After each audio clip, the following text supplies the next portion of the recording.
Attese più di 500 persone domani a Masera per i funerali della 14enne morta. Fara di Soligo l'addio alle 18 nel campo sportivo di Crespignaga, predisposto un servizio con volontari delle parrocchie e protezione civile. Resta gravissimo intanto il 17enne che guidava la Vespa nel fatale incidente. Un'immagine scattata poco dopo i soccorsi testimonia il drammatico schianto. Ancora una tragedia della strada, ancora a Masera, stamane la morte di una 69enne, rabbia dei testimoni per le tante auto che non si sono fermate a soccorrere la vittima. Questo virus è una bestia, i nuovi indicatori non sono buoni. Nella sua ultima conferenza stampa quotidiana Zaia lancia l'ennesimo appello ai veneti: usate la mascherina, no alle strette di mano. 3 trevigiani di estrema destra già noti alla Digos denunciati per aver picchiato 2 avventori di un bar in centro a Treviso a scatenare la violenza e il saluto nazista. 8 mesi di reclusione con condizionale per prostituzione minorile, la pena inflitta oggi ad un imprenditore pronto a ricorrere il legale della vittima. Non finisce qui. Una doccia fredda per i lavoratori e per tutta la città. A sorpresa la proprietà ha comunicato la chiusura dello storico hotel Ca del Galletto. I sindacati lanciano un appello. Nuovo colpo di scena nella vicenda infinita degli strascichi elettorali del 2018. Il coordinatore veneto di Fratelli d'Italia, sindaco di Calalzo, Luca De Carlo, decade da parlamentare. Al suo posto il leghista Giuseppe Paolin. Buonasera, ben ritrovati in diretta. Questa è l'informazione che arriva dalla Marca trevigiana in apertura, subito a Masera, dove domani alle 18 si celebreranno i funerali di Vittoria De Paoli. Il giorno del dolore. È stato predisposto un servizio davvero d'eccellenza per poter accogliere tutte le persone che vorranno dare l'ultimo saluto a Vittoria. Ne sono attese più di 500. Noi abbiamo previsto 490 posti a sedere nel campo sportivo all'interno, quindi contingentato l'ingresso, però poi all'esterno c'è anche un campo di erba con manto erboso dove la gente anche può sostare sempre mantenendo il metro di distanza. Uno spazio aperto al confine con il cielo per dare la possibilità a tutti di dare l'ultimo saluto a Vittoria. Sono attese più di 500 persone, un servizio d'ordine con i volontari delle parrocchie e della protezione civile è già stato predisposto. La strada adiacente agli impianti sportivi di Crespignaga domani alle 18 sarà chiusa. La famiglia sconvolta dal dolore ha chiesto una funzione semplice per il loro giovane Angelo. I compagni di classe hanno già espresso il desiderio di prendere parola. So che la scuola, il Levi, ha organizzato qualcosa per ricordare la loro compagna di studi Vittoria, e poi ovviamente ci saranno anche gli amici. Potrebbero voler parlare anche le sorelle della ragazza, Rebecca e Carolina, le 2 giovani che stanno dimostrando una forza incredibile nel sostenere papà Moreno e mamma Paola, come ci racconta lo zio di Vittoria. Un dolore impossibile da affrontare senza chiedere aiuto ad un professionista, soprattutto ora che a distanza di 2 giorni lo shock della notizia ha ceduto il posto alla realizzazione della perdita, di quell'assenza che la scomparsa di Vittoria ha lasciato nelle loro vite. Hanno una disperazione grande, un dolore veramente inspiegabile e incomparabile. E sono da capire, ecco. In questo momento c'è solo il posto per il dolore, ecco. I giudizi li faremo dopo poi. Rimane quell'istantanea terribile della Vespa ancora a terra pochi minuti dopo lo schianto, che porta con sé il racconto di quanto si sia cercato di fare per salvare dalla morte la giovane ragazza. La scarpa bianca di Vittoria sull'asfalto, guanti e mascherine dei soccorritori. E intanto la speranza per il giovane amico che era con lei e il dolore di un'altra famiglia che ora sta pregando per il figlio ancora in coma. La paura di medici e infermieri è che il ragazzo possa aver riportato lesioni permanenti. Parallelamente corre il nodo della giustizia. L'inchiesta aperta per omicidio stradale della Procura dei minori di Venezia sarà necessaria per fare luce sulla dinamica dell'incidente. Restiamo a Masera, dove questa mattina si è consumata un'altra tragedia della strada, la morte di una 69enne di Cairano San Marco e poi le auto che transitavano accanto al luogo dell'incidente senza fermarsi.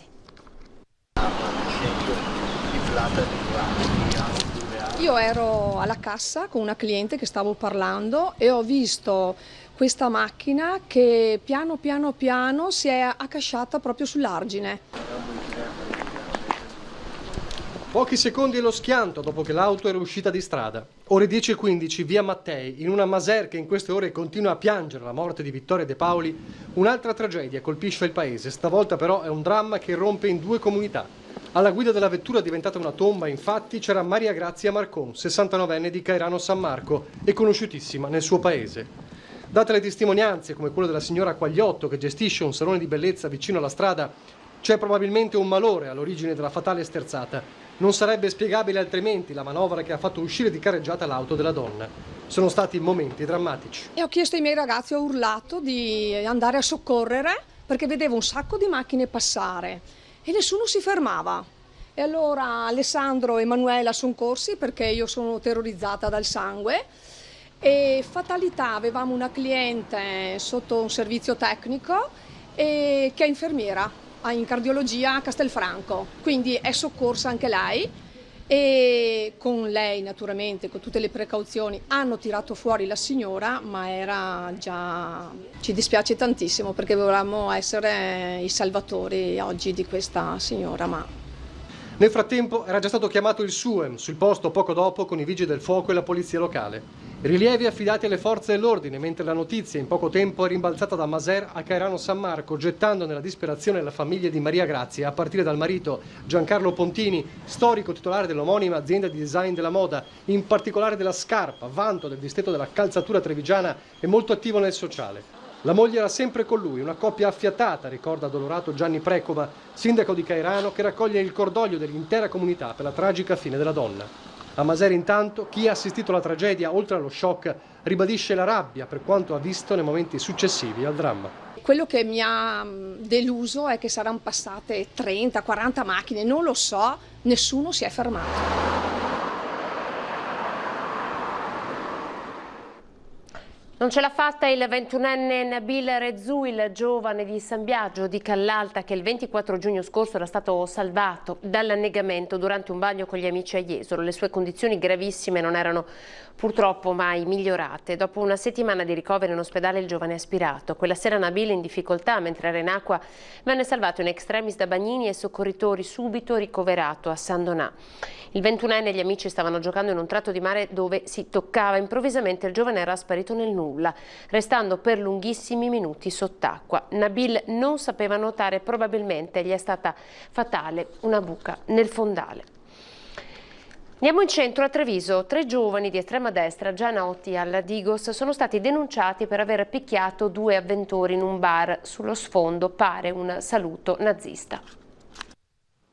Calci e pugni per uno sguardo di disapprovazione dopo un gesto difficilmente non criticabile. Erano entrati nel bar facendo il saluto nazista accompagnato da Heil Hitler ed è bastato che alcuni presenti si girassero colpiti da quanto accaduto che la violenza è scattata. Era la sera del 24 maggio scorso all'indimenticabile caffè di Piazzale Burchiellati. Una semplice occhiata di traverso quindi ha innescato una serata ad alta tensione con protagonisti 3 cittadini trevigiani di 29, 32 e 44 anni, già noti alla Digos per la loro militanza nei gruppi di estrema destra e nella tifoseria ultras del Treviso Calcio. Il terzetto si è scagliato contro 2 avventori mandandoli al pronto soccorso. Il primo se l'è cavata con una prognosi di 3 giorni, il secondo di 10. Ora per i 3 si apriranno le porte del tribunale dove dovranno rispondere di lesioni e danneggiamento in concorso a mali estremi ed estremisti, insomma estremi rimedi. Parliamo di coronavirus. Questo virus è una bestia, così ha detto oggi il governatore Luca Zaia nel corso dell'ultima conferenza stampa quotidiana dal Centro della Protezione Civile. 5 ricoverati, 35 in isolamento, 8 positivi in più. Si tratta di un'anziana in una casa di riposo di Cordignano con un focolaio attivo, una coppia di anziani di Selvazzano nel Padovano, mamma di 24 anni e figlio di 3 mesi, stranieri residenti a Vicenza, un 39enne padovano, un bergamasco di 72 anni. Il bollettino odierno scatena la reazione del presidente Zaia nel suo ultimo appuntamento quotidiano dalla sede della Protezione Civile.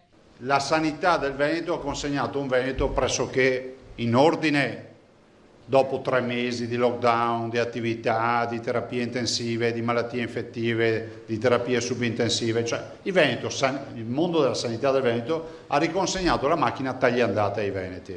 Io non ho nulla contro i comportamenti umani, ma ce l'ho nei confronti dei quali non rispettano neanche le minime regole, no? Sappiate che questi indicatori per me non sono buoni. Il virus non è sparito, ribadisce Zaia. Siamo davanti a una bestia terribile. Questo virus è terribile. Io vi faccio sempre il solito logoro esempio di Venezia. Abbiamo avuto Vo, abbiamo avuto Dolo, abbiamo avuto Limena, ve le dico in successione i focolai iniziali. Poi è arrivato Venezia, tutti abbiamo detto, beh, a questo punto Venezia farà una strage, e se n'è andato senza neanche disturbare da Venezia, praticamente. Quindi è un virus che ha dei comportamenti incomprensibili. Dalla Cina ci arriva la notizia, dai paesi asiatici, adesso esattamente non so quale sia la località, che c'è una nuova formula, una variante del virus del pipistrello che dà sindrome influenzale nel maiale, che potrebbe essere un ospite intermedio a questo punto, che anche questa potrebbe essere trasmissibile all'uomo. Voi capite che qua c'è poco da scherzare. Quindi inauguriamo questa nuova fase dove ognuno di noi deciderà se vuole andare allo schianto o cercare di salvare la propria vita e quella degli altri cittadini. Per questo il Presidente si appella ancora una volta ai cittadini. Io dico semplicemente con l'obbligo dell'obiettività, di non diffondere allarmismi, perché in questa condizione epidemiologica non è il caso di diffondere allarmismi, però di dire ai cittadini fate attenzione. Vedo che si rinizia a stringere le mani, evitatelo, si rinizia a stringere le mani in un paese nel quale il contatto fisico è fondamentale, evitatelo, continuate a disinfettarvi le mani. Voglio anche ricordarvi che il virus, almeno ce l'hanno detto questo, no? Vive anche sulle superfici, la mascherina nei luoghi chiusi e negli assembramenti, e poi ovviamente il distanziamento sociale. Questo è l'ABC. Così il governatore Zaia. Ed ora andiamo a parlare della discussa ordinanza anti-alcol di Treviso, che viene prorogata. Lo ha deciso il sindaco Mario Conte, firmando l'ordinanza che prolunga fino al 14 luglio l'obbligo per gestori e per gli avventori rispettivamente di somministrare e consumare bevande entro le aree autorizzate all'interno dei locali e nei rappresentativi commercianti, misure idonee per evitare assembramenti nel rispetto delle disposizioni anti-Covid vigenti. Le prescrizioni, lo ricordiamo, sono valide dalle 21 alle 3 di notte. Il mancato rispetto delle misure comporta il pagamento di una multa da 400 a 3.000 euro, oltre alla sanzione accessoria della chiusura dell'attività in caso di accertata responsabilità del gestore. La misura, spiega Conte, è stata rispettata salvo casi isolatissimi dalla totalità dei locali e dei clienti, che ringraziamo per il grande senso di responsabilità. E queste sono le parole del sindaco Conte, e il sindaco Conte lo vogliamo citare anche per la sua risposta in quanto presidente ANCI allo spot shock della Locride, che di fatto ha contestato, la notizia è stata diffusa da poco, ha contestato i comuni del nord, la gestione dell'emergenza, invitando così a frequentare, fare le vacanze nel loro territorio. Uno spot scioccante per promuovere il turismo al sud a dispetto del nord, dove andare in vacanza, a parere dei comuni calabresi, potrebbe essere un azzardo. Questo è lo spot, lo state vedendo. Politiche ambientali, sanitarie e suicidi orientate al business hanno distrutto la sanità e consentito all'inquinamento di esplodere, causato migliaia di morti, recita il claim della pubblicità promossa dall'Associazione dei Comuni della Locride. E poi in Calabria il distanziamento sociale si pratica da 3.000 anni, una forma di civiltà e di rispetto che ha preservato queste terre da un contagio di massa avvenuto altrove. Questa è la campagna, vi leggo la replica del sindaco Mario Conte, nonché appunto presidente dell'ANCI, che dice: vergogna, vergogna, vergogna. Non c'è altro commento per questa campagna pubblicitaria che non ha il minimo rispetto per quanto successo al nord in questi mesi, che ha visto morire medici, infermieri, farmacisti, in alcuni casi anche sindaci, che sono stati fino all'ultimo accanto ai cittadini. Chi oggi lancia questo spot lucra anche su questo e non porta alcun rispetto per il territorio e per le comunità. Così appunto il presidente di ANCI Veneto e sindaco di Treviso, Mario Conte. Ed ora torniamo a Treviso, perché l'annuncio a sorpresa della chiusura dello storico Hotel Ca del Galletto è stata davvero una doccia fredda per i lavoratori, ma anche per tutta la città. Immediato il commento dei sindacati. Si tratta di un episodio drammatico, perché purtroppo si perdono una decina abbondante di posti di lavoro, si perde un pezzo di storia della città, perché Ca del Galletto è uno degli alberghi storici della città di Treviso. Un doppio trauma la chiusura a sorpresa dello storico albergo Ca del Galletto per i 12 lavoratori fissi innanzitutto, ma anche per l'intera città. L'hotel è uno dei più noti a Treviso anche per la presenza di un centro congressuale di grosso richiamo e per la sua posizione strategica in via Santa Bonavecchia. L'annuncio inaspettato è stato dato nel corso di una riunione sindacale da un consulente della proprietà. Stop definitivo dal 5 luglio e proprio ai vertici aziendali si rivolge in queste ore drammatiche la Filmcams. Ci rivolgiamo alla proprietà perché si trovino soluzioni per i lavoratori e si valuti approfonditamente tutte le soluzioni legate al decreto rilancio e al prossimo decreto luglio. Crediamo che se fosse possibile fare anche solo ulteriori 4 settimane di cassa integrazione in deroga, questa possibilità vada colta perché non vanno lasciate per la strada famiglie e lavoratori. Un periodo che potrebbe essere utilizzato anche per cercare sul mercato un nuovo acquirente. Causa Covid, la crisi morde soprattutto nel turismo, da qui l'invito del sindacato a riunire un tavolo istituzionale specifico. Siamo fortemente preoccupati del fatto che questo sia solo il primo episodio di una lunga lista di attività economiche che rischiano di trovarsi in situazioni di difficoltà a tal punto da chiudere nel corso delle prossime settimane, dei prossimi mesi nel settore del turismo, e questo potrebbe determinare una perdita molto importante di posti di lavoro e di professionalità. Incendio all'alba di oggi in una villetta a Trevignano. Il fatto è accaduto poco prima delle 6. Il fumo ha provocato l'intossicazione di 2 persone ora ricoverate all'ospedale Montebellunese. Il fuoco si è sviluppato per cause al vaglio dei carabinieri di Montebelluna in una camera di una villetta a Schiera. Sul posto i vigili del fuoco di Montebelluna. 8 mesi di reclusione con condizionale per prostituzione minorile. Questa è la pena inflitta ad un imprenditore di Montebelluna. Parla il legale della vittima. Non finisce qui, il mio assistito ha già tentato 2 volte il suicidio. Sentite questa storia. Non ravviso una proporzionalità fra il fatto e la pena. Ecco, questo è un grosso problema che esiste in questo paese. 8 mesi di reclusione con condizionale e una provvisionale a favore della vittima di 15.000 euro. Così è finito in tribunale a Treviso il processo di primo grado nei confronti di un imprenditore della zona di Montebelluna che nel giugno del 2015 aveva adescato su un sito di incontri un giovane, all'epoca dei fatti quindicenne. Abbiamo un minorenne che, spinto un po' dagli amici, si iscrive a un sito, un sito che teoricamente è per maggiorenni, anche se nessuno va a verificarlo, e viene intercettato da un imprenditore che gli propone un incontro. L'incontro sessuale viene consumato nella fabbrica dell'uomo che consegna al ragazzo 100 euro. Una volta rientrato a casa di prima mattina, il giovane viene messo subito sotto torchio dalla sorella e vuota il sacco. Anche coi genitori prevale la vergogna. Da lì è una discesa agli inferi. Dopodiché ha avuto 2 tentativi di suicidio, ha avuto una serie di conseguenze rilevanti. E quindi è un minore e quindi si porterà dietro un attimo questa situazione. Ecco. Il giovane è uscito recentemente da una comunità di recupero. Per il suo legale la partita giudiziaria non finisce qui. Attendo i 90 giorni del deposito della sentenza da parte del tribunale e poi mi riservo di fare le mie valutazioni e prendere poi le decisioni anche dal punto di vista procedurali che mi competono.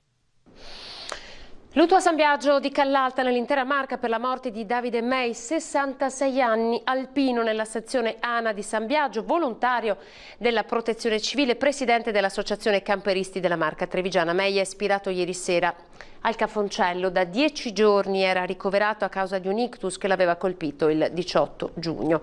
May, in prima linea durante l'emergenza Covid nell'aiutare la cittadinanza, lascia la moglie Mara, le figlie Silvia e Claudia. I funerali si terranno nei prossimi giorni. La famiglia ha firmato il nulla osta per la donazione degli organi. Ora andiamo a Fara di Soligo, dove questa mattina con il click il sindaco ha chiuso un ventennio di cause, pignoramenti e conti bloccati e debiti. È bastato appunto un click.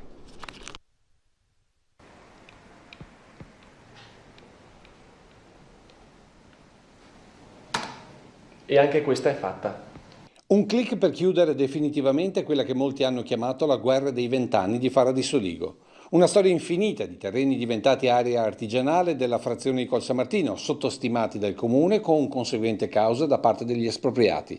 Da lì un via vai di tribunali fino alla sentenza definitiva che obbligava il comune a pagare quelli che nel frattempo erano diventati terreni del Prosecco. Risultato un conto da 11 milioni di euro. Scusate, però non sono così esperto nel tenere questi incontri con un pubblico così numeroso. È solo uno dei tanti servizi che dal 2011 hanno raccontato l'anomalia di un comune in mezzo all'oro del Prosecco, ma di fatto fallito, che ha significato per molti anni grandi difficoltà nel mantenere i servizi essenziali, raccontati così dall'allora sindaco Francesco Nardi. Abbiamo degli anziani, una quarantina di persone che noi assistiamo a casa e quindi questo oggi non siamo più in grado di garantirlo. Vicino a lui l'attuale sindaco Mattia Perencin, che in quel debito proprio non lo voleva più vedere. Quando io sono stato eletto sindaco noi avevamo un conto corrente bloccato, il conto pignorato, oltre 250.000 di fatture da pagare proprio per il conto bloccato da oltre 8 mesi.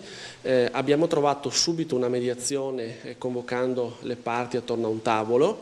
La sentenza era di oltre 11 milioni di euro, abbiamo transato indicativamente, adesso vado a memoria, su 9 milioni e mezzo, poco più. Ora sorride il giovane sindaco che da oggi, dopo l'ultimo click da 2 milioni di euro, pensa già alle prime opere da far ripartire. Sicuramente interverremo sul patrimonio scolastico e quindi sulle scuole, così come interverremo anche sulla viabilità e quindi sui marciapiedi, sulle ciclabili. E come in tutte le storie, alla fine c'è pure la morale. Ci deve insegnare che queste cose vanno risolte in maniera bonaria, subito, per evitare appunto di trascinare i problemi negli anni, condizionando una comunità e condizionando nuove generazioni. Pubblicità e poi di nuovo in diretta per le notizie.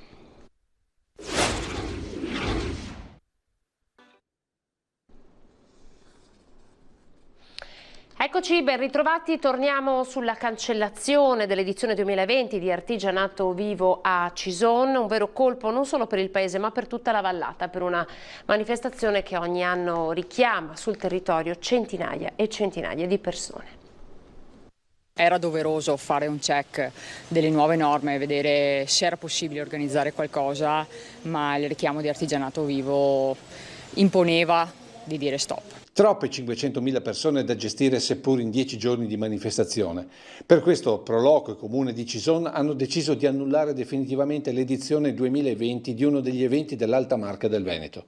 Il motivo è sostanzialmente lo stesso che ha affermato sabato il Palio di Montebelluna.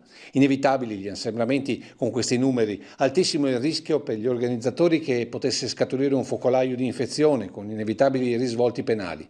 E a nulla sarebbe servito pensare ad un'edizione ridotta e a numero chiuso. Il richiamo di Artigianato Vivo è un richiamo che non è facile da controllare, quindi non era possibile farlo a mezzo servizio e il servizio intero imponeva dei rischi che non ci siamo sentiti di accollarci. Scelta difficile per il sindaco di uno dei borghi più belli d'Italia, che vive anche di turismo. Un settore in profonda crisi causa contagio, con piccole realtà e grandi strutture nell'affanno costante. Ecco perché mai come quest'anno Artigianato Vivo sarebbe stato un sostegno formidabile a tutta la filiera. Non ci siamo fermati, appena è stato possibile l'amministrazione ha cercato di fare il proprio mettendo in campo alcuni provvedimenti per la rivitalizzazione del San Boldo, la pedonalizzazione di Piazza Roma durante le festività e le associazioni si sono mosse, i sentieri sono stati rimessi in ordine e siamo pronti. Lunedì avremo una riunione con tutte le associazioni per vedere che cosa sarà possibile fare per animare comunque l'estate cisionese. E per uno storico evento che quest'anno non si terrà, una città che non ci sta e decide comunque di vivere l'estate naturalmente nel rispetto delle regole. Andiamo a vedere che cosa succederà a Conegliano. Più di 20 multe sabato scorso per persone che, ripeto, facevano assembramento senza motivo e creavano molto disagio ai residenti. Inflessibili con chi non sta alle regole, ma anche pionieri nel rilanciare eventi per i cittadini. E questa è la linea del comune di Conegliano, con il sindaco Fabio Chies, che ha insistito perché, nonostante le limitazioni anticontagio, si tenesse comunque l'estate coneglianese. 3 mesi di eventi diffusi in città, con oltre 50 appuntamenti di ogni genere. Sono eventi in forma diversa, nel senso che sono chiaramente tutelano la sicurezza, vedono la sicurezza come punto iniziale, però vogliamo anche dare stimoli alle persone, stimoli culturali. Infatti abbiamo abbiamo pensato alla qualità con un dimensionamento dell'evento, quindi saranno eventi più piccolini però di grande qualità, su prenotazione, quindi invitiamo tutti a contattare l'ufficio IAT di informazione turistica per prenotare. Tutti eventi gratuiti per conoscere autori e opere, per ammirare luoghi e monumenti, pensando anche al divertimento dei più piccoli, in parchi ma anche lungo le vie della città. Tutto questo anche con un'attenzione al commercio che almeno a Conegliano pare proprio sorridere. A oggi abbiamo riaperto tutti, dal 1° maggio che ho consegnato le chiavi ci siamo tirati su tutte le serrande, abbiamo riaperto tutti e con grande entusiasmo, anzi ci sono state già delle aperture nuove, tra cui veramente 3-4 negozi hanno aperto nuovo e quindi questo è un gran segnale in questo periodo. E per sostenere la ripresa in questi 3 mesi il Comune ha pensato anche agli acquisti di sera e il 1° agosto ai saldi diffusi con aperture fino alle 23, sempre nel rispetto delle regole anticontagio. Siamo tanto bravi, ma sia noi col cliente a metterlo a suo agio che anche proprio i clienti stessi. Diciamo che saranno forse i bar, gli esercenti che avranno, non so, lo steward, però penso che con l'andare del tempo, arrivare già a agosto, la gente già sappia come comportarsi. Dei pionieri del rilancio a Conegliano in un tempo in cui quasi tutti i grandi eventi nella Marca, ma in genere in tutta Italia, sono stati cancellati dal pericolo contagio. Pionieri non lo so, però sicuramente coraggiosi e crediamo tanto nel territorio, vogliamo riviverlo e vogliamo proprio sostenere tutta l'economia che è in grande difficoltà. E sulla scia di Conegliano anche la Proloco di Col San Martino ha deciso di prolungare l'evento e quindi la storica mostra del Prosecco di OCG sarà organizzata ugualmente. Cancellata la primavera del Prosecco e nell'incertezza generale è un altro segnale forte della volontà di mantenere le tradizioni pur nelle regole anticontagio. Non vogliamo polemizzare con nessuno, sottolineano dalla Proloco, ma non ce la sentivamo di cancellare anche questo storico appuntamento con il prodotto principe delle nostre colline. Lo facciamo nel rispetto delle regole per turisti e visitatori, ma soprattutto per i nostri produttori che faticano ogni giorno in quella che viene riconosciuta come la viticoltura eroica delle colline. UNESCO. Per questo la 64esima edizione della mostra si terrà regolarmente dal 25 luglio al 9 di agosto 2020. Ed ora siamo alle notizie che arrivano dal Bellunese.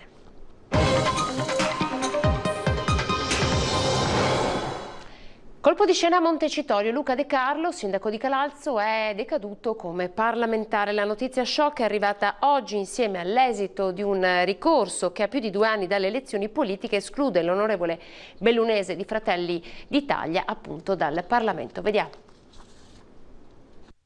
Un riconteggio alla Camera di fatto esclude un seggio a Fratelli d'Italia. Quel seggio è il mio perché io sono il 19esimo eletto su 19 nel plurinominale e quindi vengo penalizzato. Quello che resta, il grande rammarico, è che una cosa come questa venga scoperta dopo 2 anni e mezzo. Neppure il tempo di ripiegare il tricolore al termine del raduno annuale di Riva Destra in piazza Montecitorio. Luca De Carlo da oggi non è più parlamentare della Repubblica Italiana. La doccia gelata è arrivata nella tarda mattinata quando è stato reso noto il riconteggio dei voti nel collegio Veneto 1. È inumano quello che mi è accaduto, se si somma poi al fatto che io l'ho già vissuto una volta, quindi conoscevo anche la condizione in cui si vive. Oggi è stata come una ricaduta a cui non ero assolutamente preparato, ma che oggi mi vede un po' in difficoltà. Il deputato bellunese di Fratelli d'Italia deve lasciare quel seggio conquistato in maniera rocambolesca ufficialmente il 20 marzo 2018, 16 giorni dopo le elezioni, per le peripezie del Rosatellum che comportarono ricorsi, errori e riconteggi. Attoniti i colleghi di partito, De Carlo ha deciso di non presentare alcun ricorso. Nel pieno rispetto delle istituzioni entra chi ha diritto di entrare, dice. Nella fattispecie il seggio attribuito a Fratelli d'Italia va a Giuseppe Paolin della Lega, trevigiano di Possagno, che 2 anni e mezzo fa fu onorevole per 4 giorni, vittima pure lui della regola dei migliori resti che premiò Luca De Carlo. So che la politica è questo, è precarietà, uno non è attaccato al ruolo, alla poltrona.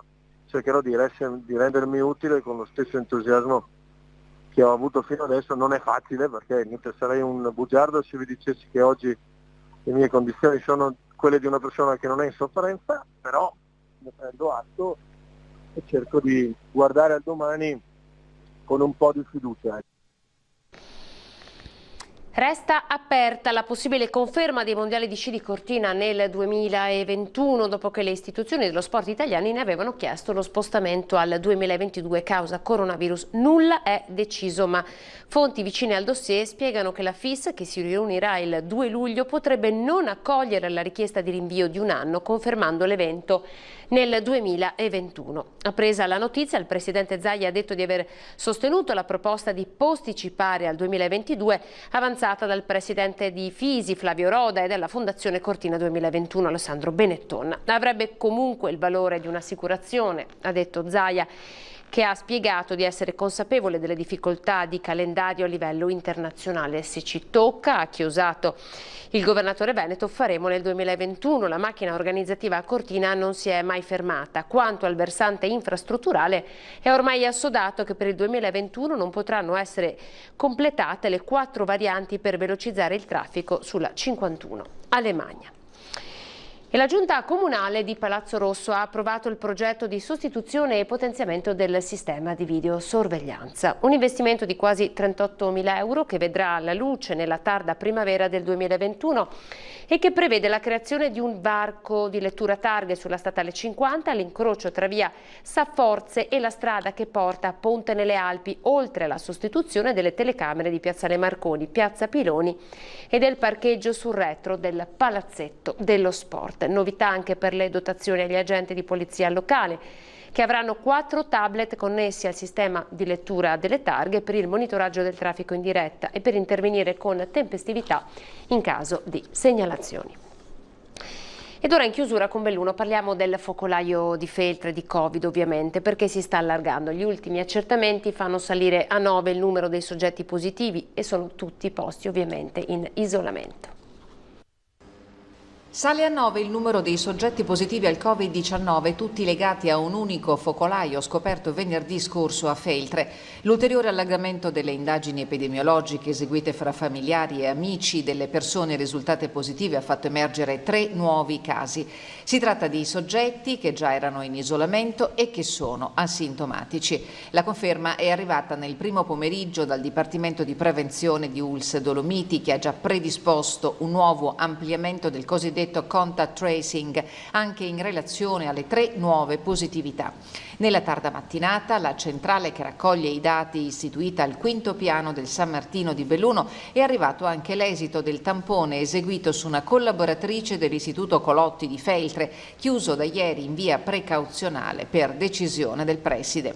L'esame ha dato esito negativo e nella sede della scuola in via Mazzini tutti hanno tirato un sospiro di sollievo. Intanto, dopo le indagini all'Eurobrico e l'ispezione del personale dello Spisal, il punto vendita del negozio in via della Zoeca ha riaperto ufficialmente i battenti e sin dalle prime ore di questa mattina la clientela ha ricominciato ad affluire regolarmente. Ieri le verifiche dello Spisal hanno riguardato anche un altro negozio poco distante dall'Eurobrico, ma gli esiti sono risultati negativi e pertanto il punto vendita resta aperto.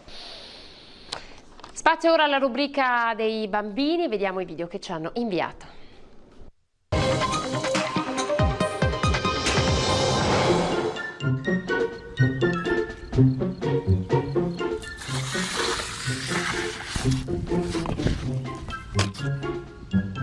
Cosa ne pensi?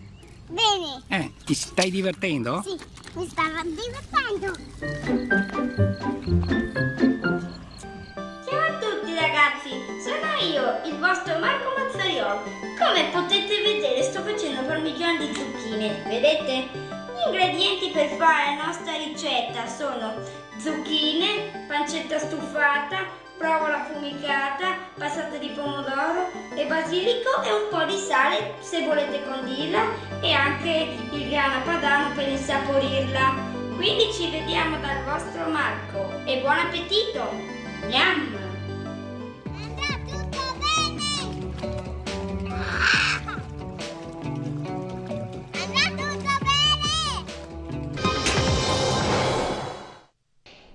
Ci fermiamo qui, previsioni del tempo, poi non perdete l'ultimo approfondimento fino alle 21 con l'edizione straordinaria. Arrivederci.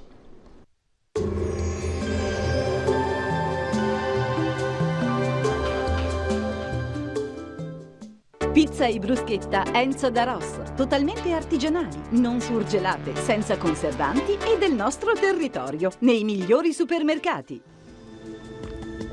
Benvenuti al Meteo. Il mese di luglio si apre con la pressione che cede lievemente e dunque con qualche fenomeno sul nostro territorio. La situazione nel dettaglio. Sul Veneto tanto sole al mattino con cielo sereno o al massimo velato. Col passare delle ore nuvolosità in aumento sui rilievi dove avranno luogo anche dei temporali, localmente in discesa fin sulle alte pianure, più probabili però su quelle occidentali.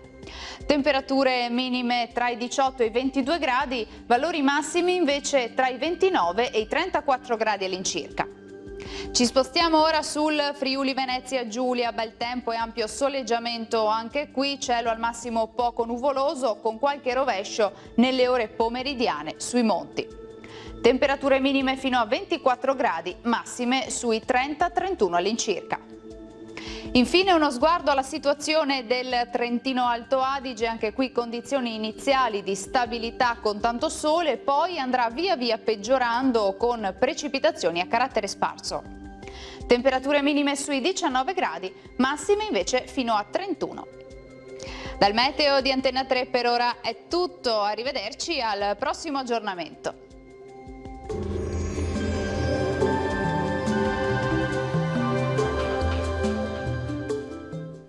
Pizza e bruschetta Enzo da Ross, totalmente artigianali, non surgelate, senza conservanti e del nostro territorio, nei migliori supermercati.